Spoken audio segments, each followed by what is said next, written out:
So అప్పుడు నేను ఊరికనే తిరుగుతున్నప్పుడు I was actually having a script of రాత్రి ద హారర్ ఫిల్మ్. అంటే నేను అప్పుడు ఆ టైంలో ఐ వాజ్ నెవర్ అంటే ఏదో చిన్న హారర్ సినిమా చేద్దామని నాగార్జునతో చేద్దాం లేకపోతే యాక్టర్ అంటే ఆ మూమెంట్ ఆలో because I didn't even think Nagarjuna will do.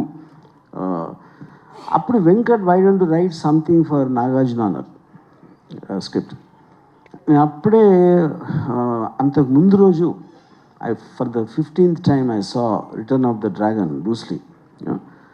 దాంట్లో a guy comes from Rome, Hong Kong to Rome. ఒక రెస్టారెంట్లో అక్కడ రెస్టారెంట్లో ఎవరో గూన్ సామాన్ని ఏడిపిస్తే ఆయన కొడతాడు, ఆడెళ్ళి వేరేని తీసుకొస్తే ఆయన కొడతాడు, మళ్ళీ ఫైనల్గా ఒక సోలో ఫైట్ ఉంటుంది. ఆ స్క్రిప్ట్ తీసుకుని రెస్టారెంట్ తీసేసి కాలేజ్ పెట్టా. I wrote the first draft, stuffed one line order of the believe it or not in 20 minutes. అంటే దాంట్లో నేను చేసింది ఏంటంటే నా కాలేజ్ ఎక్స్పీరియన్సెస్, క్యారెక్టర్స్ ఇలాంటివన్నీ మార్చేసి మార్షల్ ఆర్ట్స్ లేకుండా మామూలు ఫైట్స్ లాగా that is how it happened.